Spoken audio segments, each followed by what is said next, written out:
C'est donc le branle-bas de combat du gouvernement autour du stade Paul Biya d'Olembe. Effectivement, celui-ci a ouvert les portes de ce terrain de football à la presse, y compris à une équipe d'Equinox Télévision qui a donc pu voir de près un certain nombre de choses qui y sont réalisées. Mais au-delà de cette sortie gouvernementale, il y a des constats qui sont clairs. Le premier, c'est bien que les travaux ne sont pas achevés au stade d'Olembe. Ici, sur la façade principale de ce stade où nous nous trouvons exactement, on peut voir derrière nous que les lampadaires sont encore en train d'être installés. Le gazon n'a pas pris corps, bien qu'une bonne partie de cette entrée principale ait été bitumée.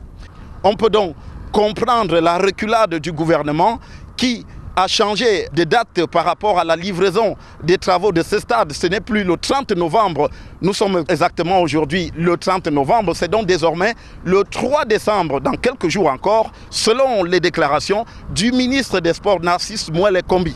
Mais effectivement, le gouvernement a dû finalement avaler des couleuvres dans cette affaire du stade de Lembe, puisque la mission de Ferdinand Ngongo, le secrétaire général de la présidence de la République, qui s'est rendu au Caire en Égypte il y a quelques jours, visait vraisemblablement à obtenir la clémence de la CAF et surtout le report pour la date de réception de ce stade afin de le livrer à la Confédération africaine de football. Mais d'autres enseignements sont également attirés autour de cette affaire du stade de Lembe.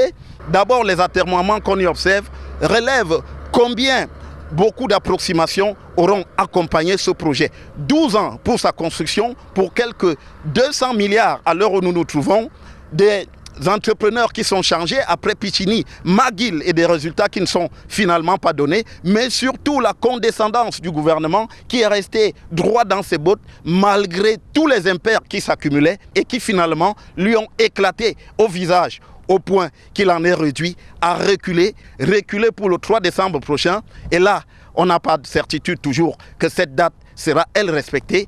Et par ricochet, on n'a toujours pas de certitude que la CAF pourra effectivement prendre possession du stade de Lembe pour l'ouverture de la Coupe d'Afrique des Nations de football Total 2021 et la clôture de celle-ci par la finale.